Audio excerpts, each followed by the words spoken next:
Nadigavel MR. Radha ஒரு காலத்தில் நடிகர்களுக்கெல்லாம் சிம்ம சொப்பனமாய் விளங்கியவர். இவருடைய நடிப்பாற்றலை பாராட்டாதவர்களே கிடையாது. அவருக்கென்று ஒரு பாணி, தனித்தன்மையான குரல். துறைக்குள் நுழைவதற்கு முன் மேடை நாடகங்கள் மூலம் சுயமரியாதை கருத்துக்களை துணிச்சலுடன் பரப்பியவர் நடிகவேல் எம்.ஆர். ராதா. இவரது மேலாளராக மட்டுமல்ல, உடன்பிறவா சகோதரனைப் போலவே இறுதி வரை இவருடன் இருந்தவர்தான் சாம்பு என்கிற சண்முகம். இவரது திருமகனார்தான் திருக்குறள் சோமசுந்தரம். திருக்குறளுக்காகவே வாழ்ந்து வருபவர். தன் இள வயதில் நடிகவேல் அவர்களுடன் நெருங்கி பழகியவர். எம்.ஆர். ராதா என்றாலே இன்றும் உருகி போகிறார். இவரது இல்ல சுவர் முழுவதும் எம்.ஆர். ராதாவின் படங்கள். நல்லாசிரியர் திரு சந்திரஜோதி அவர்களும் திருக்குறள் சோமசுந்தரம் ஐயா அவர்களும் நடிகவேல் அவர்களை பற்றி உரையாடியதை அலைபேசி வழி பதிவு செய்ய ஒரு பொன்னான வாய்ப்பு எனக்கு கிடைத்தது. நடிகவேல் எம்.ஆர். ராதா அவர்களை பற்றி மனம் நெகிழ பேசிய திருக்குறள் சோமசுந்தரம் ஐயா அவர்களின் உள்ளத்தில் ஓர் ஆசை, ஓர் ஏக்கம் உறைந்திருப்பதை உணர முடிந்தது. நடிகவேல் எம்.ஆர். ராதாவின் பெயரில் ஒரு சாலையோ, நடிகவேல் எம்.ஆர். ராதா அவர்களுக்கு ஒரு திருவுருவச் சிலையோ, நடிகவேல் எம்.ஆர். ராதாவின் பெயரில் ஆண்டுதோறும் விருதுகளோ இதுவரை இல்லையே எனும் ஏக்கம் உள்ளம் முழுவதும் நிறைந்திருக்கிறது. ஐயாவின் ஆசை, விருப்பம் விரைவில் நிறைவேறும் என நம்புவோம். வணக்கம். வணக்கம்யா. தஞ்சாவூர்ல மாணவ செல்வங்களுக்கெல்லாம் நிறைய திருக்குறள் வகுப்புகள் நடத்திருக்கீங்க. அதனால பல மாணவர்கள் 1330 திருக்குறளையும் படிச்சு தமிழக அரசோட விருதெல்லாம் வாங்கியிருக்காங்க. திருக்குறள் கல்வி மையத்தின் மூலம் பல பெரியவங்களுக்கும் திருக்குறள் வகுப்புகள் நடத்தி இளம் புலமையர் அப்படிங்கிற பட்டம் நிறைய பேருக்கு, கிட்டத்தட்ட 700 பேருக்கு மேல நீங்க வாங்கி கொடுத்துருக்கீங்க. உண்மையிலே இதெல்லாம் ஒரு மிகப்பெரிய ஒரு சிறப்பு கூடிய ஒரு செயல். இதெல்லாம் அது தஞ்சாவூர்ல ஐயா சோமசுந்தரம் அப்படின்னு சொன்னாலே எம்.ஆர். ராதாவை பத்தி அவர் தான் அத்தார்த்தி, அவரை பத்தி முழு விவரங்களும் அவருக்கு தான் தெரியும் அப்படின்னு எல்லாரும் சொல்லிக்கிறாங்க. என்ன காரணங்கய்யா? என்ன காரணம்னா, எங்க அப்பா அவர்கிட்ட மேனேஜரா இருந்தாரு. மேனேஜரா மாத்தினால கூட பிறந்த அண்ணனாவே அவர் மதிச்சு வச்சிருந்தாரு. குடும்பத்தில் ஒருத்தராகவே இருந்தார். ஆகையினால நான் அடிக்கடி அங்கே போகக்கூடிய வாய்ப்பு எனக்கு ஏற்படும். நான் பள்ளிக்கூடத்தில் இருந்தாலும் கூட விடுமுறை நாட்கள்லாம் அப்பா இங்கே வர முடியாது, அதனால நான் போயிடுவேன். அங்கே போகிறதுனால எனக்கு நெருக்கமான தொடர்பு உண்டு. சரிங்க. அவரு இறந்து 50 ஆண்டுகள் ஆயிடுச்சு. இன்னைக்கும் பலர் அவரை ரொம்ப விரும்புறாங்கய்யா. என்னங்கய்யா காரணம்? இன்னைக்கு இளைஞர்கள் ரொம்ப விரும்புறாங்க. அவருடைய வசனங்கள் ஒவ்வொன்றும் அவங்களுக்கு மனதில் பதிஞ்சு போய் அப்பவே இப்படி பேசியிருக்காரா அப்படின்னு ஆச்சரியப்படுறாங்க. யூடியூப் எடுத்தீங்கன்னா ராதாவை பத்தி தான் தினமும் வந்துகிட்டு இருக்கு, நிறைய வருது. அவருடைய முக்கியமான வசனங்கள்லாம் அந்த யூடியூப்ல வந்துகிட்டு இருக்கு. எதிர்காலத்தை பத்தி அவர் என்னென்ன பேசியிருக்காரு, 60-70 வருஷத்துக்கு முந்தி பேசினதெல்லாம் இன்னைக்கு சரியா இருக்குங்கிற அளவுக்கு அதை பாராட்டுறாங்க. அதை யூடியூப்ல வந்துகிட்டே இருக்கும். அதுல 1-2 வசனம் அப்ப சொன்னதை சொல்லுங்க. அப்ப என்ன சொன்னாருன்னா, அவன் ஆளுக்கு ஒரு கட்சி, நாளுக்கு ஒரு தலைவன், அவன் குரோஸ் கணக்கா கட்சி வச்சுக்கிட்டு இருக்கான்டா அப்படின்னு சொல்லுவாரு. சொல்லுங்க. அவர் நாடக நடிகரா திரைப்பட நடிகராங்கய்யா? ரெண்டுலேயும் அவர் ரொம்ப புகழோட தான் இருந்தார். ரெண்டுலேயும் நாடகமாக இருந்தாலும் சரி, சினிமாவாக இருந்தாலும் சரி.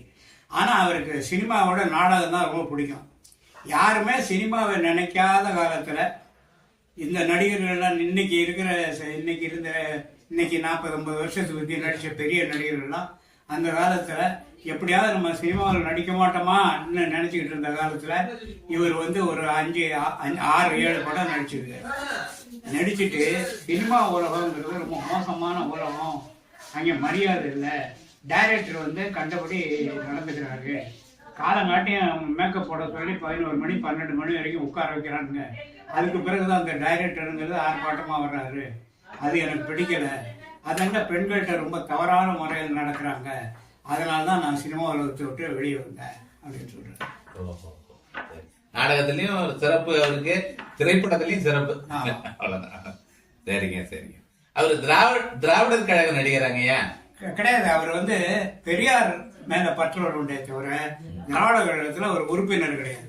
அதுக்கு காரணம் என்ன சொல்றாருன்னா, நான் என்னுடைய சொந்த கருத்துக்களை வந்து சொல்ல முடியாது. ஒரு கட்சின்னு இருந்தா அதுக்கு அடிமைப்பட்டு இருக்கணும், அந்த சட்ட திட்டங்களுக்கு உட்பட்டு இருக்கணும்.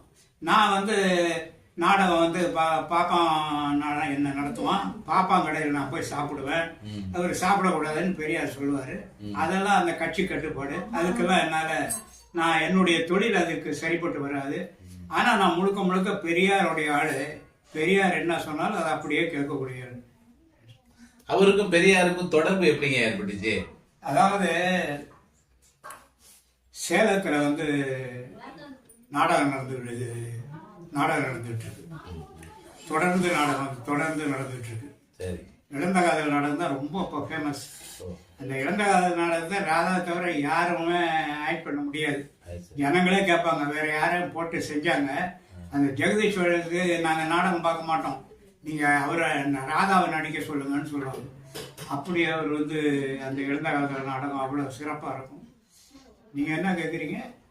இல்ல, பெரியாருக்கு அவங்க தொடர்பு எப்படி ஏற்பட்டுச்சு? அங்கே நாடகம் நடந்துட்டு விமலா கண்ணீர்னு ஒரு சீர்திருத்த நாடகம். அந்த நாடகத்தை வந்து அண்ணா வந்து என்ன பண்ணுவாருன்னா, ஈரோட்டில இருந்து சேலத்துக்கு போய் தினமும் பார்த்துட்டு வருவார். பார்த்துட்டு வந்து ஒரு நாள் ஐயா கிட்ட, ஐயா இந்த மாதிரி நம்ம ரொம்ப கஷ்டப்பட்டு சொல்லக்கூடிய சுயமரியாதை கருத்துக்களை ராதான்னு ஒரு நடிகன் இருக்கான், சர்வசாதாரணமா சொல்லிடுறான். நம்ம நடத்துற 100 மகாநாடும் சரி, அவன் நடத்துற ஒரு நாடகம் சரி, நீங்க வாங்க ஐயான்னு அவரையே சம்பத்தி அழைச்சிட்டு போய் பாக்குறாங்க. சரி. அப்ப நாடகம் பாக்குறப்ப இடையில இவங்களாவே மேடையில ஏறி அண்ணா பேசுறாரு, இந்த மாதிரி இந்த நாடகம் வந்து நாங்க நடத்துற 100 மாநாடும் சரி, ராதா நடத்துற ஒரு நாடகம் சரின்னு சொல்றாரு. அவர் வந்து அப்புறம் தான் அவருக்கு வந்து பெரியாரோட தொடர்பு ஏற்படுது. அதுக்கு பிறகு திராவிட கழக மாநாடு ஒண்ணு திருச்சியில் நடக்குது. அந்த திராவிட கழக மாநாட்டுகளை வந்து ராதா நாடகம் வைக்கணும் அப்படின்னு அண்ணா பிரியப்படுறாரு. பெரியார்ட்ட சொல்றாரு, அது எவ்வளவு ஆகும்னு கேட்கிறாரு. இது மாதிரி 500 ரூபாயாவது ஆகும்யா அப்படின்னு குறைச்சே சொல்றாரு. இல்ல நான் அவ்வளோலாம் தரமாட்டேன், 200 ரூபா தர்றேன்னு சொல்றாரு. இல்லையா 200 ரூபாய்க்கு அவங்க வர முடியாதுன்னா, வேண்டாம் நாடகம் என்ன அப்படின்ட்டாரு. இல்ல ஐயா, நம்ம தான் போய் பார்த்தோமே, ரொம்ப விளம்பரமா, அது நல்லா வந்து நம்ம கட்சிக்கு விளம்பரமா இருக்கும் அப்படின்னு சொன்னா, சரி 300 ரூபா தர்றேன். சரின்னு வாங்கிக்கிட்டு இவரு அவர்கிட்ட அண்ணா டாப்பெல்லாம் காசு அது நண்பர்கள்ட்ட தான் கேட்டு வாங்கி 500 ரூபாயை போட்டு ராதா வளைச்சிட்டு இருந்து அன்னைக்கு திராவிட மாநாட்டில் போர்வாள் நாடகம். அதில் அண்ணாவும் கூட அவரோட நண்பராக நடிக்கிறார். அப்படியே தொடர்ந்து ஒவ்வொரு மாநாட்டிலையும் நாடகமும் குதிரை சவாரியும் நடக்கும். ஆக பெரியாருக்கு தொடர்பு ஏற்படுறதுக்கு முன்னாடியே அவர் நிறைய சமூக பெரியாருக்கு தொடர்பு ஏற்படுறதுக்கு முந்தையே அவர் பெரியாருடைய கருத்துக்களை அவர் அறியாம அவர் சொல்றாரு. அவரோட சுய சிந்தனையாளர். அவர் ஆரம்பத்துல வந்து பகத்சிங் ஆளு. அவரு பகத்சிங் தான் பாராட்டுவாரு. அப்புறம் கம்யூனிஸ்ட் தாக்கம் அவருக்கு உண்டு. அப்போ வந்து அவர் நாடக மேடையில வந்து முதல்ல நாடகம் ஆரம்பிக்க முந்தி இருக்கக்கூடிய திரையில உலக படத்தை வரைஞ்சி உலக பாட்டாளி மக்களை ஒன்று சேருங்கள் அப்படிங்கிற வாசகம் தான் பொறிச்சிருக்கும். மற்ற கம்பெனிலாம் தேவி படம், கிருஷ்ணா படம், இந்த பகவத்கீதை படம் அதெல்லாம் போட்டிருக்கோம். அது மாதிரி இவர்கிட்ட கிடையாது. அதெல்லாம் அவங்க வந்து நாடகம் ஆரம்பிக்கிறதுக்கு சாம்பிராணி எல்லாம் போட்டு பூஜை எல்லாம் பண்ணிட்டு ஆரம்பிப்பாங்க. இவர்கிட்ட அந்த பூஜை பண்றது சாம்பிராணி எல்லாம் கிடையாது. அதெல்லாம் அவங்க கடவுள் மேல பாட்டு பாடி தான் ஆரம்பிப்பாங்க. இவர் அமுதன் நமது தமிழ் மொழி வாழ்கள் தமிழ் மொழி வாழ்த்து பாடிதான் நாட ஆரம்பிப்பார். அந்த காலத்துல அதைத்தான் யோசனை பண்ண. 1940க்கு முந்தி பெரியார் தான் என் தலைவர்னு சொன்ன ஒரே நடிகர் யாரும் இன்னி வரைக்கும் என் தலைவர்னு சொல்ல. பெரியார செய்வான், எல்லாம் செய்வான், என் தலைவர் பெரியார் தான் சொல்ல. அண்ணாவை சொல்லியிருக்காங்க, காமராஜர் சொல்லி, பெரியார் தான் என் தலைவர்னு சொன்ன ஒரே நடிகர் அவர் தான் கடைசி வரைக்கும்.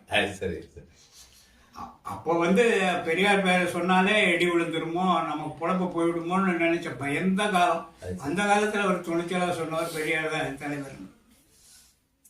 இவ்வளவு சீர்திருத்த கருத்துக்களை சொல்லியிருக்காரு. இது மாதிரி தமிழை வந்து அப்பயே வந்து திரையில போட்டிருக்காரு. எவ்வளவுங்க படிச்சிருக்காரு அவரு? அவர் 2வது கூட சரியா படிக்கல. அவர் படிக்கிறேன்னு சொல்லிட்டு சைக்கிள் எடுத்துட்டு ஊரை சுத்திட்டு பள்ளிக்கூடம் முடிகிற நேரத்துக்கு வீட்டுக்கு சாப்பாட்டுக்கு வந்துருவாரு.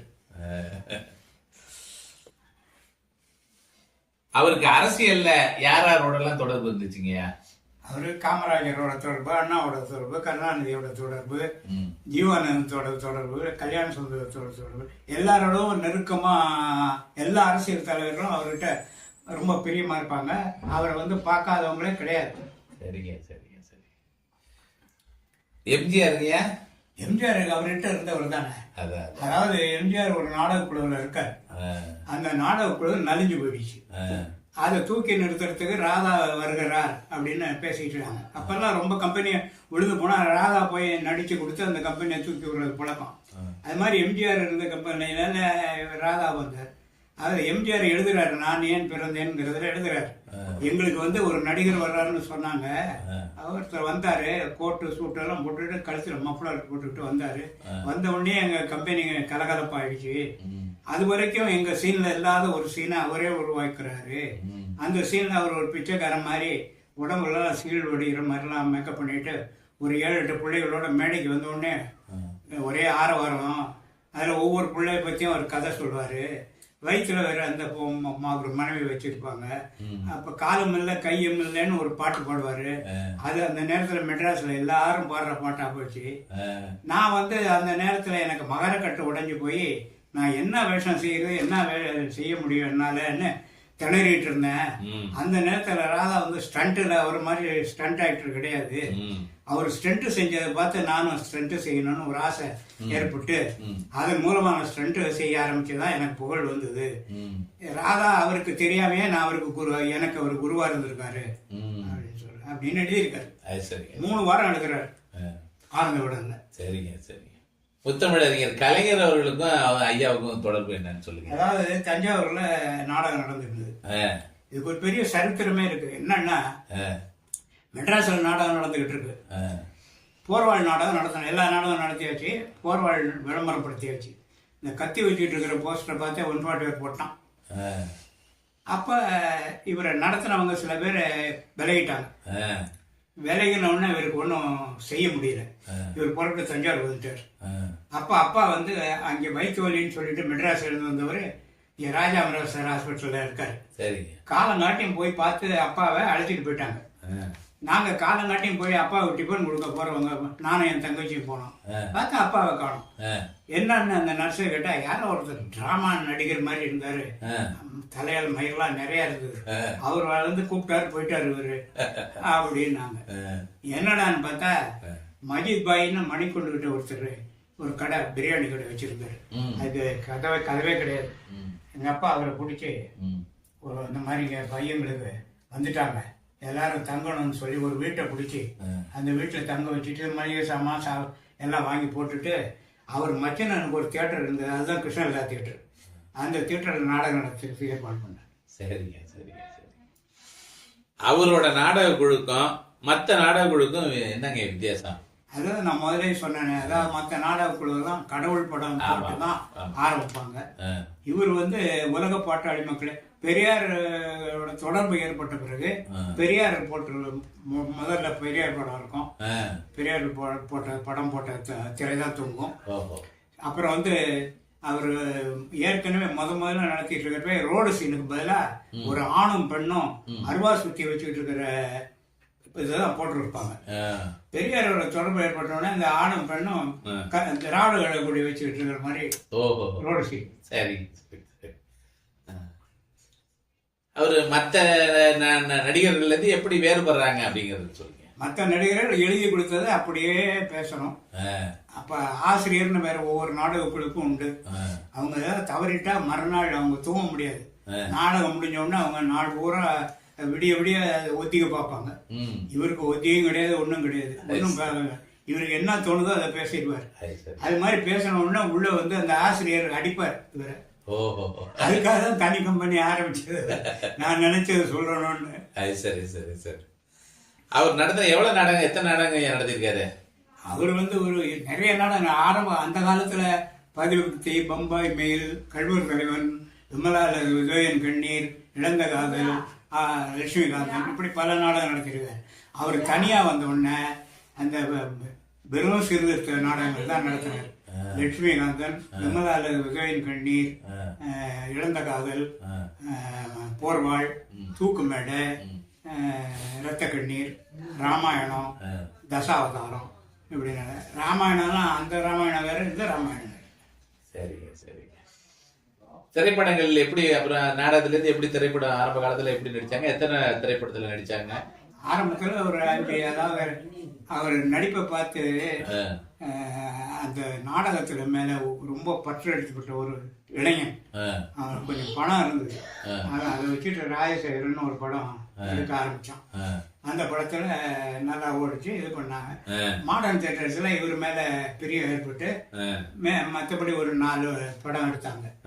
ராஜசேகரன், சோகா மேளர், சத்யவாணி, பம்பாய் மேலுங்கிறது இவர் ஒரு 4-5 பேர் கூட்டோட இவர் எடுத்த படம். சரிங்க. இது மாதிரி எடுத்தாங்க.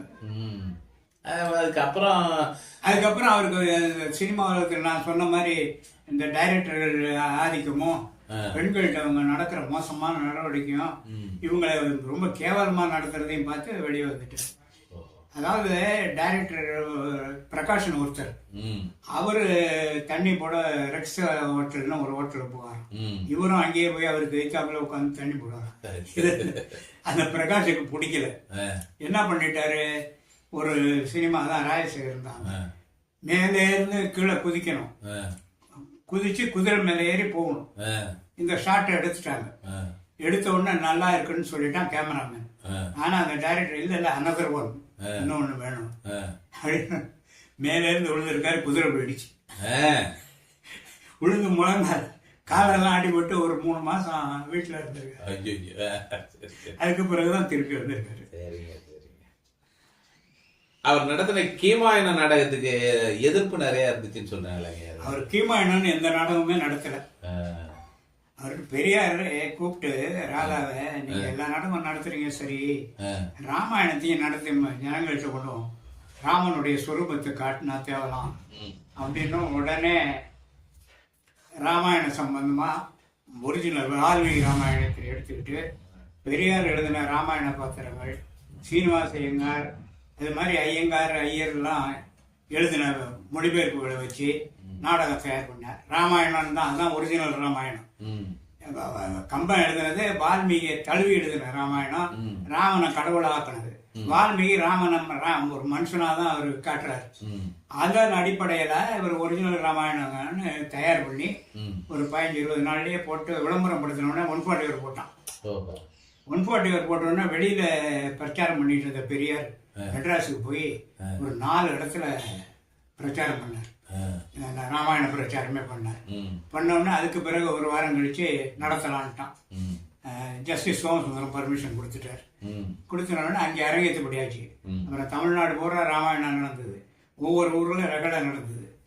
மதுரையில வைத்தியநாதையர் அவர் ரகடை, அணுகுண்டு ஐயாவு, இவங்க எல்லாம் சேர்ந்து நடத்தக்கூடாதுன்னு ரகலை பண்றாங்க. ஆனா அது வெளியில ரகலை, கொட்டாய்க்குள்ள நாடகம் நடத்திட்டாரு முழுக்க. எவ்வளவு எதிர்ப்பு வந்தாலும் நடத்தாம இருக்க மாட்டாரு. திருச்சியில நடத்த போறதா சொன்ன உடனே அவங்களும் 140 போட்டாங்க. போட்ட உடனே மேக்கப்போடவே அவரை அரெஸ்ட் பண்ணாங்க. அங்கேயும் ஒரு வாரம் கழிச்சு திருப்பி நடத்தினார். கும்பகோணத்துல பெரிய ரகலை. நான் அந்த ரகலையை நேரில் இருந்து பாக்குறேன். என்ன ஆச்சுன்னா, எக்ஸிபிஷன் நடக்குது கும்பகோணத்துல. அந்த எக்ஸிபிஷன்ல போலீஸ்காரன் சொல்றான், இது மாதிரி இன்னைக்கு ராதா நாடகம் கிடையாது அங்கே, அதனால மக்கள் யாரும் போக வேண்டாம்னே விளம்பரப்படுத்துறான்.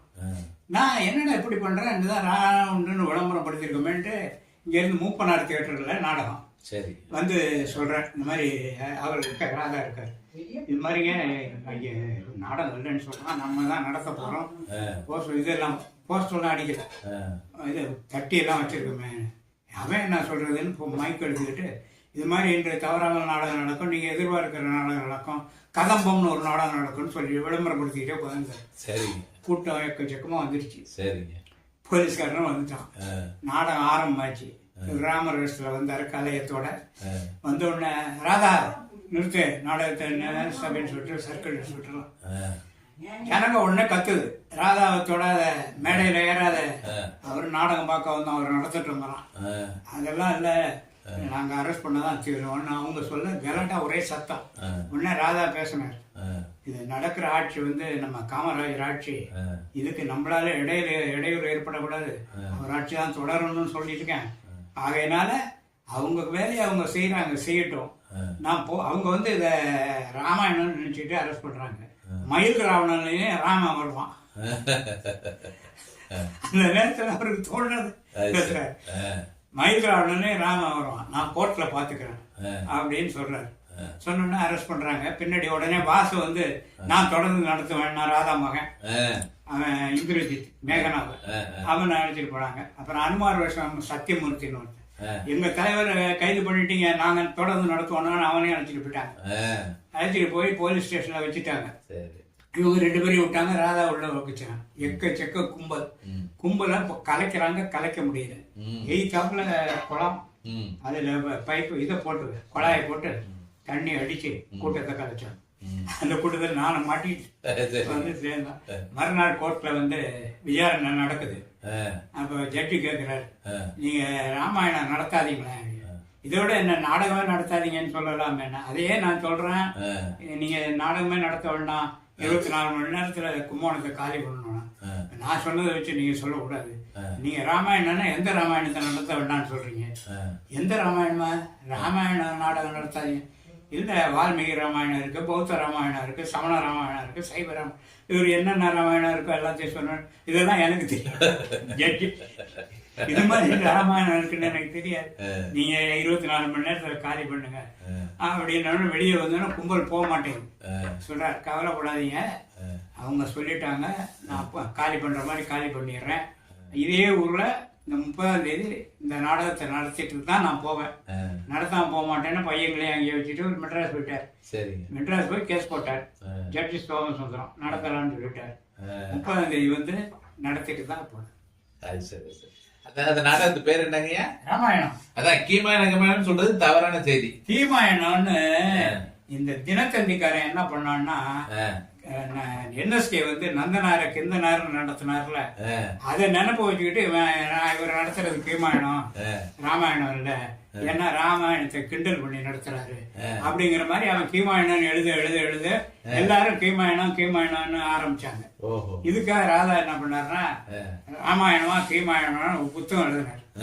புத்தகம் எழுதி, நான் எழுதுறதுதான், நான் நடத்துறதுதான் ஒரிஜினல் ராமாயணம், கீமாயணம்னு ஒன்றும் கிடையாது. அறிஞர்கள், ஆச்சாரியார்கள், ஐயங்கார்கள் எழுதின மொழிபெயர்ப்பை வச்சுதான் நான் தயார் பண்ணியிருக்கேன். இதுல எந்த இடத்துல தப்புன்னு யாரு சொன்னாலும் நான் திருத்திக்க தயாரா இருக்கேன். நீங்க அது சரியா இருந்தா நீங்க உங்களை திருத்திக்க தயாரான்னு சொல்லிட்டு தான் ஆரம்பிப்பாரு. அது எப்படின்னா, சென்னையில நாடகம் ராமாயணம் ஆரம்பிக்கிறப்ப 2 பக்கமும் வெறும் இந்த மொழிபெயர்ப்பு புத்தகங்கள்லாம் அடுக்கி வச்சிருப்பாரு. அடுக்கி வச்சுட்டு நாடகம் ஆரம்பிக்கிறதுக்கு முந்தி பெல் அடிச்ச உடனே வந்து பேசுவார், நாடக கலா ரசிகர்களே, இந்த நாடகம் வந்து ஒரிஜினல் ராமாயண நாடகம். இதை வந்து பெரியார் எழுதின ராமாயண பாத்திரங்கள், சீனிவாச ஐயங்கார் எழுதினது, வால்மீகி எழுதின ஒரு ராமாயணத்தை வச்சுதான் இந்த நாடகத்தை நான் தயார் பண்ணியிருக்கேன். இதனுடைய எல்லாமே ஆதாரம் இருக்கு. ஆதாரம் இல்லாம ஒரு சீன் கூட கிடையாது. அதுக்கு ஆதாரம் வேணா 2 பக்கமும் புத்தகங்கள் அடிக்கிருக்கேன். எந்த நாடகம் முடிஞ்சோடனே என்ன வந்து இந்த இடம் தப்புன்னு சொன்னா நான் திருத்திக்க தயார், சரியாக இருந்தால் நீங்க உங்களை திருத்திக் கொள்ள தயாரா அப்படின்னு ஒண்ணுதான் நாடகம் ஆரம்பிக்கும். உடனே இன்னும் மைக்கில் பேசுவார், அண்ணன் தந்த சோடுகளை பரதன் எடுத்துக்கொண்டு வந்தபடிதான் அது 2 செருப்புகளையும் கொண்டு வந்து சிம்மாசனத்தில் அமர்த்தி இந்த நாட்டை இனி ஆளப்போவது இந்த 2 செருப்புகள் தான் என்று சொன்னான். அதுக்குத்தான் எல்லாரும் அடிமை என்று சொன்னான். அதில் முனிவர்கள், ரிஷிகள், ஆராய்ச்சியாளர்கள் எத்தனை பேரையும் நீங்கள் இந்த செருப்புக்கு அடிமைதான் என்று சொன்னார். மனுவுக்கு நீதி அல்லவா, மறுக்க முடியுமா? இது நாட்டிலே காட்டிலே அப்படின்னு இவர் கலையத்தோட வருவார். மாட்டுக்கறி ஒரு கையிலையும் கலையும் ஒரு கையிலையும் வச்சுக்கிட்டு வருவார். அது சரிங்க, சரி. இப்ப வந்து ராமாயண கூடி எல்லாரும் விளம்பரப்படுத்துறப்ப வந்து ராதா கீமாயணம் நடத்தினார்னு சொல்றது பெரிய தவறு. சரிங்க. அது கீமாயணம் கிடையாது. கீமாயணம் எங்கேயும் நான் நடத்தல. அவர் நடத்தினது ராமாயணங்கிற நாடகம் தான். அது நாடகத்துக்கு பேர் ராமாயணம் தான், ஒரிஜினல் ராமாயணம். அது அதுக்கு தடை பண்ணப்ப தேவாசுர போராட்டம்னு ஒரு ஊர்ல தான் நடத்திருக்காரு. மற்ற ஊர் எல்லா ஊர்லயும் ராமாயணம் தான் நடத்திருக்காரு. இந்த கீமாயணம் யார் சொன்னாலும் அது தவறு. சரிங்க. இப்ப வந்து அவருடைய கருத்துக்கள் வந்து இன்னைக்கும் பொருந்தது அப்படின்னு யூடியூப்ல நிறைய செய்திகள் தொடர்ந்து வந்துட்டு இருக்க. அதெல்லாம் எல்லாம் உண்மையா இருக்காங்க செய்தி எல்லாம்? அந்த செய்தி உங்களுக்கு எல்லாமே தெரியுமே, அதுல வர்ற செய்திகள்லாம் உண்மையா இருக்கா? எல்லாமே உண்மைதான், எதுவுமே போய் யூடியூப்ல நிறைய பேர் வேற வேற செய்தி சொல்றாங்கல்ல, அதெல்லாம் அவங்க சில தவறா சொல்றாங்க. இப்போ ஒருத்தர் சொன்னாரு அண்ணா மேல ரொம்ப அவருக்கு பற்று கிடையாது, அண்ணாவை பிடிக்காதுன்னு சொன்னாரு. கிடையாது, அண்ணாவை ரொம்ப பிடிக்கும் அவருக்கு. அண்ணாவாலதான் முதல்ல அவரு பெரியாற்ற சொன்னவரு அண்ணா தானே. அண்ணா கூட ஆசைப்பட்டு நடிச்சிருக்காரு. அவரு என்ன அண்ணா ஒரு ஊர்ல என்ன சொன்னாருன்னா, இவ்வளவு அருமையா நடிக்கக்கூடிய நடிகர்களுக்கு நான் ஒரு நாடகம் எழுதி கொடுக்கலையேங்கிற வருத்தம் எனக்கு இருக்குன்னு சொன்னார், குடியாத்தங்கிற ஊர்ல. உடனே ராதா உள்ள இருந்து வெளியே வந்தவர் அண்ணா இப்ப சொன்னதை வாபஸ் வாங்கணும். ஏன் வந்து அண்ணா வந்து இது மாதிரி எழுதி கொடுக்கலன்னு வருத்தப்படுறாரு. நான் பேசுறது பூரா பெரியார் சொல்றதும் அண்ணா திராவிட நாட்டில் எழுதுறது தானே பேசுறேன். அதுக்காக அவர் தனியா எனக்கு எழுதி கொடுக்க வேண்டிய அவசியம் இல்லை. அவர் பேசுறத வாபஸ் வாங்கணும்னு அண்ணா வந்து வாபஸ் வாங்கிட்டப்பா. அப்பா வந்து அவங்ககிட்ட மேலாளரா இருந்தாங்க. உங்களுக்கு எப்படி அவங்களுக்கு அவர் மேல இவ்வளவு ஈர்ப்பு ஏற்பட்டுச்சு? அவர் பேசுற கருத்துக்கள், நாடகம் வெறும் ஒரு திரையை வச்சுக்கிட்டு இவ்வளவு கருத்துக்களை, இவ்வளவு நாடகத்தை இந்த 2வது கூட படிக்காத ஆளு வீட்டுல பாக்குறப்ப சர்வசாரமா உட்கார்ந்து இருக்கிறாரு. அவருக்கு படிக்க தெரியாது. நாங்க தான் படிச்சு காமிக்கிறோம். ஏதாவது படிங்க பேப்பர் இருந்துச்சுன்னா பேப்பரை படிச்சு காமிப்பாரு. எப்படி அவரு இவ்வளவு கருத்துக்களை சொல்றாரு? பெரியாரோட தொடர்பு ஏற்படுறதுக்கு முன்பே அவர் வந்து சுய சிந்தனையாளர். அது வந்து வீரமணியே சொல்லியிருக்காரு, ராதா ஒரு சுய சிந்தனையாளர். அது பெரியாரும் ஒத்துக்கிட்டுருக்காரு. எத்தனையோ பேர் நாடகம் நடத்துறாங்க, மூட கருத்துக்களையே சொல்லி நடத்திக்கிட்டு மக்களை வந்து மூடத்தனத்துல அடிமைப்படுத்துறாங்க. ராதா தான் வந்து கருத்துக்களை எல்லாம் மாத்தி புரட்சி கருத்துக்களை சொல்றாரு. அவருக்கே புத்தி வந்து தான் சொல்றாரு. இதுதான் ஒரு ஆச்சரியம். எனவேதான் நான் அவருக்கு பெறால ராதா மன்றம்னு பெரியார் திடல்ல ஏற்பாடு பண்ணேன்னு சொல்றேன். பெரியார் வச்சதை விட அதிசயம் என்னன்னா, காமராஜர் வந்து புனித ஆடை போத்துறார். குன்றக்குடி அடிகளார் வந்து இளந்தென்றல் ராதா அப்படின்னு பட்டம் கொடுக்குறாரு. இதெல்லாம் எப்படி? நாள் பூரா நாடகத்துல காமராஜரையும் கிண்டல் பண்ணியிருக்காரு. மடாதிபதிகளை தாக்கி சீனே இருக்கு. மடாதிபதிகளோட அயோக்கியமான ஆட்கள்னு லட்சுமிகாந்தன்ல காமிப்பார், போர்வாள்ல காமிப்பார். அவ்வளவும் இருந்து அவங்க காமராஜர் என்ன சொல்றாருன்னா, அகில இந்திய தலைவர் ஆயிட்டார். டெல்லியில இருந்து நான் தான் இந்த விழாவை நடத்த சொன்னேன், ராதாவை பாராட்டணும், அவர் கொண்ட கொள்கையில உறுதியா இருக்காரு அப்படின்னு பொன்னுசாமி பிள்ளைகிட்ட சொல்லி நான் தான் செய்ய சொன்னேன். அதுக்காக தான் நான் இப்ப டெல்லியில இருந்து வந்திருக்கேன், நானே விரும்பி செய்ய சொன்னதுன்னு அவர் சொல்றாரு. உடனே ராதா பேசுறப்ப சொல்றாரு, எனக்கு ரொம்ப ஐயா எல்லாம் போடுறது வெக்கமா இருக்கு, தப்புல இருக்கிறது மரவா இருந்தாலும் பரவாயில்ல, நான் என்ன இந்த ஆடை போத்துறதெல்லாம் நான் விரும்புறது இல்லை. ஐயா போத்துறதுனால ஆடைக்கு புனிதத்தன்மை கிடையாது. காமராஜர் போத்துறதுனால அவர் ஒரு புனிதர், அவரு போத்துறதுனால அந்த ஆடை புனித ஆடை, அதனால ஏத்துக்கிட்டேன் அப்படின்னு ஒண்ணு சொல்றாரு. அதுக்கப்புறம் என்னன்னா, இது ஐயா தான் ராதா மன்றம்னு வச்சிடுறாரு. குன்றக்குடி அடிகளார் வந்து மடத்துக்கு முதல்ல பெரியார போறாரு. மடத்துக்கு பெரியாருக்கு மரியாதை செய்யறாரு குன்றக்குடி அடிகளார். அப்புறம் ராதாவுக்கு தான் மரியாதை செய்யறாரு, பரிவட்டம் கட்டுறாரு. ராதாவுக்கு கலை தென்றல் நடிக்க விடுறாங்கன்னு திருச்சியில பட்டம் கொடுக்குறாரு. இதுல மடாதிபதிகளையும் அரசியல்வாதிகளையும் காமராஜரையும் திட்டவங்களை அவங்களே பாராட்டுறாங்க. கலைஞருக்கு வந்து பட்டம் கொடுக்குறாங்க. அது எப்ப? அதாவது தஞ்சாவூர் இந்த சென்னையில இருந்து ரொம்ப சிரமப்பட்டு தஞ்சாவூர் இந்த நாடகம் நடத்திட்டு இருக்காங்க. அப்ப திராவிட கழகத்துல திருவாரூர்ல சிங்கிராயர்னு ஒரு பெரிய, அவர் ஐயாவுக்கெல்லாம் ரொம்ப வேண்டியவர். அவர் இந்த கருணாநிதி அழைச்சிட்டு வந்து ராதா கிட்ட, இந்த பையன் எதுவும் எழுதுவான், உனக்கு உபயோகமா இருக்கும், வச்சுக்கணும்னு அங்கேயே இப்போ ஒரு கதை எழுதுப்பா அப்படின்னு. அவர் அந்த கிருஷ்ணலா தியேட்டர்லயே இந்த பெண்களுக்கு டிக்கெட் வாங்குற இடம் இருக்கும், அதுல உட்காந்து எழுதுறாரு. எழுதி அரங்கேற்றப்படி பண்ற அன்னைக்கு வந்து இருபெரும் புரட்சி நடிகர்கள் சந்திப்பு அப்படின்னு போட்டு தூக்கு மேடை, கருணாநிதி எழுதிய தூக்கு மேடைன்னு போடுறாங்க. அப்போ வந்து வேலைக்காரி நாடகம் இங்கே நடக்குது, ராமநாயன் ராமசாமி நாடக கம்பெனி, அதில் வேலைக்காரி அறிஞர் அண்ணான்னு போடுறாங்க. அப்போ அவர் அறிஞர்னா நீ கலைஞர் அப்படின்னு சொல்றாரு ராதா. அன்னையிலிருந்து கலைஞர் தூக்கு மேடை நாடகத்துல அவர் சொல்றார், நீ கலைஞர் இன்னையிலிருந்து நீ கலைஞர் கருணாநிதி. அதுதான் இன்னைக்கு உலகம் பூரா கலைஞர் கலைஞர்னா தெரியும். அப்படிப்பட்ட ராதாவுக்கு தான் இந்த அரசாங்கம் எதுவுமே செய்யல, ஒரு தெருவுக்கு கூட பேர் வைக்கல. எஸ் பாலசுப்ரமணியம் 1000 பாட்டு பாடினாருங்கிறதுக்காக ஒரே நாள்ல ஒரு தெருவுக்கு பேர் வைக்கிறாங்க. இவரு கலைஞர் நாடகத்தை நடத்தி தமிழ்நாடு பூரா தூக்கு மேடைன்னா கலைஞர் அப்பதான் விளம்பரம் ஆகிறாரு, தூக்கு மேடையினால்தான் விளம்பரம் ஆகிறாரு கருணாநிதி. அப்புறம் எலெக்ஷன்ல வந்து குளித்தலையில வந்து பெரியார் வந்து கருணாநிதி எதிர்த்து, அப்ப வந்து முன்னேற்றத்துக்கு எதிர்ப்பா இருக்கிறதுனால கருணாநிதியை எதிர்த்து நில்லுங்கன்னு மணியம்மையும் வீரமணியும் வந்து சொல்றாங்க. உடனே ராதா சொல்ற, நான் நிக்க மாட்டேன், கருணாநிதி என் நாடக கம்பெனி பையன், நான் வளர்த்தவன், அவனை எழுத்து என்ன நிக்க சொல்றீங்களா, நான் எப்படி நிப்பேன், நிக்க மாட்டேன். அதனால பெரியார் வந்து எலெக்ஷன்ல நிக்கிறோம்னா பொறுக்கி திங்கிறவன்னு சொல்லியிருக்காரு, நான் எலெக்ஷன்ல நிக்க மாட்டேன், கருணாநிதி எழுத்து நிக்க மாட்டேன்னு சொல்லிட்டாரு. இப்படிப்பட்ட கருணாநிதிக்கு அப்புறம் கருணாநிதியினுடைய அரசாங்கம் நிலைச்சு நிக்கணும், திருப்பி அவர் தான் வரணுங்கிறதுக்காக தமிழ்நாடு பூரா இலவச நாடகம் நடத்தினார். அப்ப கருணாநிதி செஞ்ச சாதனைகள் அத்தனையும் நாடக மேடையில் அவர் ஒவ்வொரு சீன்ல சொல்லிக்கிட்டே வருவார். இந்த பிச்சைக்காரர்களுக்கு வீடு கட்டி கொடுத்தது, சைக்கிள் இது கை ரிக்ஷா மாத்தினது, இது மாதிரி எல்லாம் வீடு கட்டி கொடுத்தது எல்லாமே சொல்லுவாரு. ஒரு சீனே வந்து பிச்சைக்காரர்கள்லாம் வருவாங்க, எங்கய்யா பிச்சைக்காரர் விடுதியை விட்டுட்டு தப்பி ஒடியாந்துருக்கீங்கன்னா, என்னத்தை கட்டி என்ன பண்றது, சினிமா பார்க்க முடியலையா, உலகம் ஒரு விட்டுருண்டா அப்படின்பாரு. அதே மாதிரி இந்த மதத்தை வந்து பண்றதுல, மதத்தை கேள்வி பண்றதுல ஒரே ஒரு சீன், எப்படிதான் அவருக்கு தோணுதுன்னு தெரியல. அதெல்லாம் எழுதி கொடுத்ததெல்லாம் இல்ல. குஷ்டரோகியா இவர் வருவாரு, ஒரு ஐயர் வருவாரு, ஐயர்கிட்ட ஐயான்னு ஒரு கண்ணு தெரியாமே பேச்சை எடுத்துட்டு எட்டி போடா தொடத எட்டி போன்ட்டு அந்த ஐயர் போவாரு.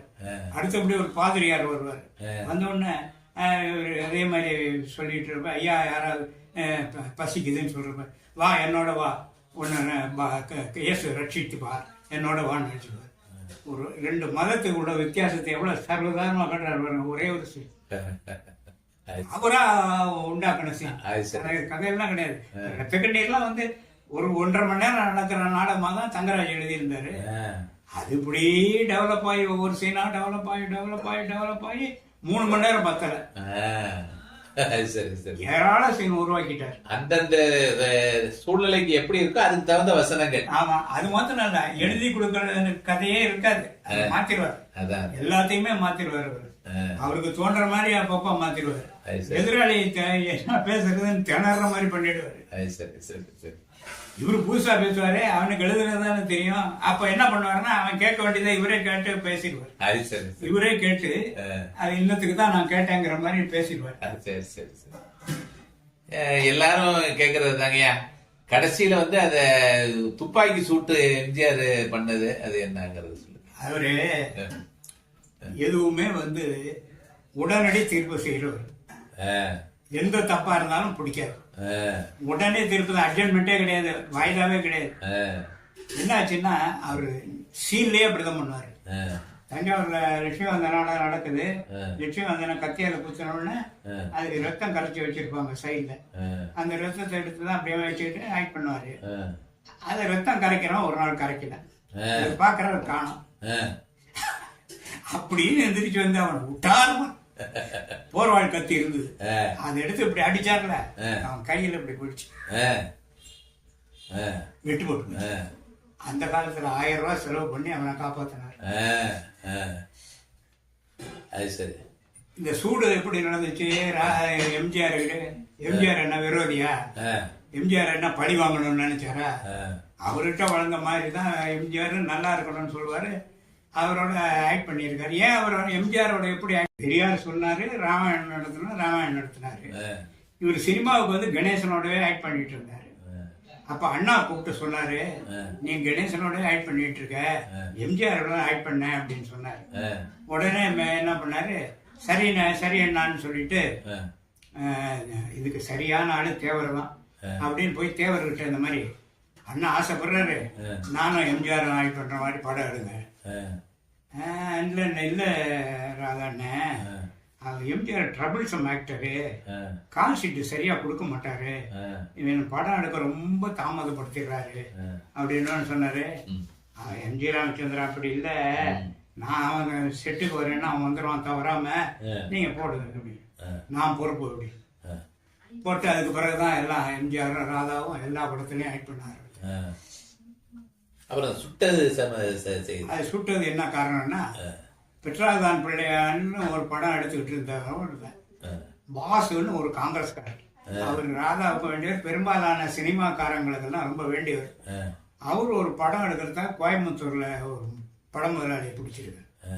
அதுக்கு முந்தி ஒரு படத்துக்கு ஃபைனான்ஸ் பண்ண சொல்லி ராதா எம்ஜிஆரை கேட்டப்ப, ராதா அண்ணன் போட சொல்லு, கையெழுத்து ஜாமீன் கையெழுத்து, ராதா அண்ணனை போட சொல்லு, நான் 2-3 படத்துக்கு போட்டிருக்கேன், நான் வந்து கொடுத்துட்றேன், பணத்தை நான் கொடுத்துட்றேன், ராதாவை கையெழுத்து போட சொல்லு. அவர் போட்டார். போட்டு அவன் வந்து நெருக்கிறான் பணத்துக்கு. அதை கேட்கறதுக்கு தான் போனாங்க. அந்த பணத்தை கேட்க போனப்ப, இல்லைன்னா நீங்களே கொடுத்துருங்கன்றார் எம்ஜிஆர். நீங்க தானே கையெழுத்து கொடுங்க, நீங்களே கொடுத்துருங்க. அதுதான் இங்க நடந்தது. அப்ப உடனே தீர்ப்பு தான். அவ்வளவுதான். சரிங்க. அது மாத்திரம் இல்ல, மனிதாபிமானத்துல ராதாவை மாதிரி எம்ஜிஆர் ஏதோ செஞ்சாரு, போனாரு, வந்தாருங்கிறாங்க. அவர் செஞ்சாரு, இல்லைன்னு சொல்லல. ஆனா ராதா செஞ்சது வேற மாதிரி.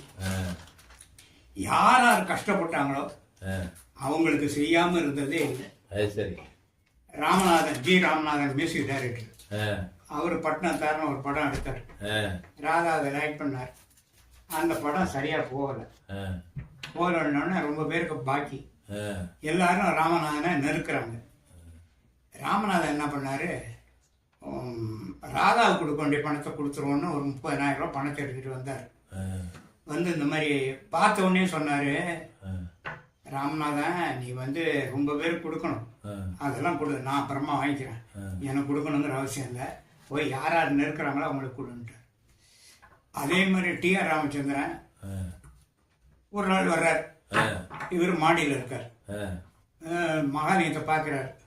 மகாலிங்க அங்கேயே இரு, வரேன், நீ அங்கேயே இரு அப்படின்ட்டு உள்ள போறார். ஒரு 10,000 ரூபாய் பணத்தை எடுத்துட்டு வந்து மகாலிங்கத்தை கையில கொடுத்து, நீ போ, எல்லாம் அப்புறம் பேசிக்கலான்ட்டார். அவன் எதுக்கு வர்றான்னு தெரிஞ்சு கொடுத்துட்டு, பெரிய மியூசிக் டைரக்டர் வசனகர்த்தா இளங்கோவன், அவர் வீடு ஏலத்துக்கு வந்துடுச்சு. அதனால அவர் தெரிஞ்சு போச்சு.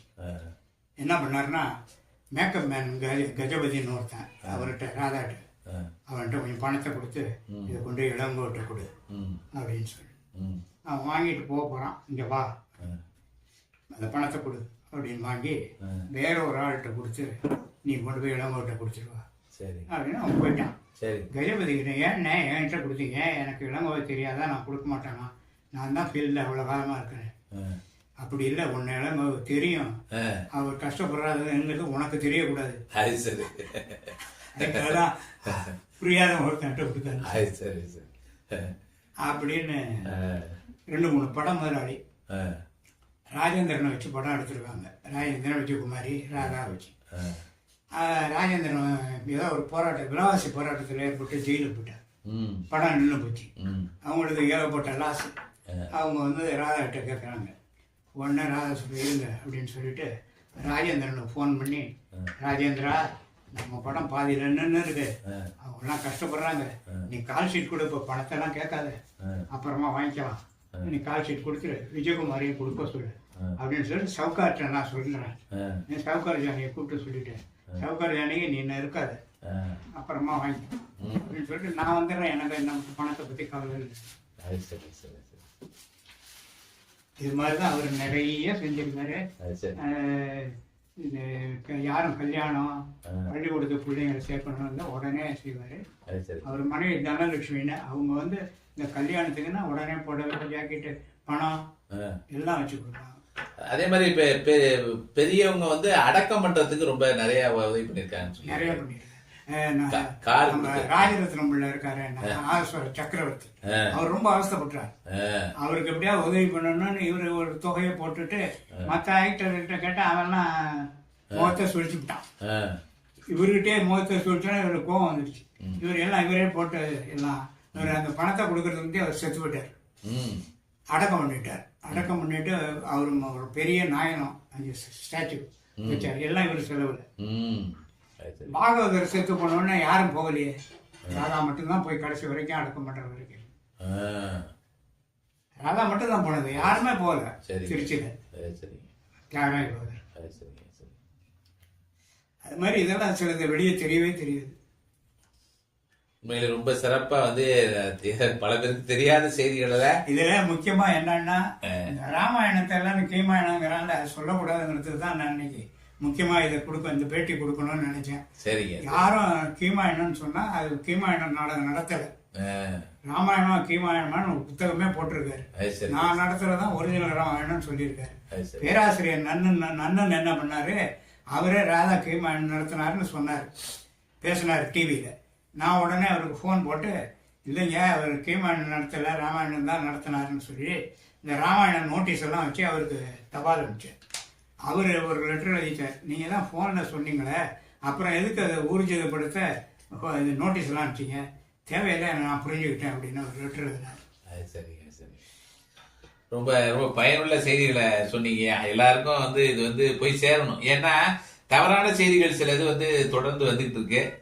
அந்த விதத்துல நம்ம அண்ணன் கரந்தை ஜெயக்குமார் அவருக்கு தான் நன்றி சொல்லணும். பல பேருக்கு இது தெரியப்படுத்திடுவார் இல்லையா, அதனால அவருக்கு தான் நம்முடைய நன்றி, பூரணமான நன்றி. கண்டிப்பா கண்டிப்பா. பல செய்திகளை ஆவணப்படுத்திட்டு அவங்க தெரிய வச்சுக்கிட்டு இருக்காங்க. அதனால உங்க ராதா பத்தி இது இப்ப சொன்ன செய்தியெல்லாம் ஒரு 10% தான். சரி. அவரை பத்தி இன்னும் நிறைய சொல்லலாம். சரி. இன்னும் 90 பங்கு செய்தி இருக்கு. நல்லது நல்லது. ரொம்ப நன்றிங்க.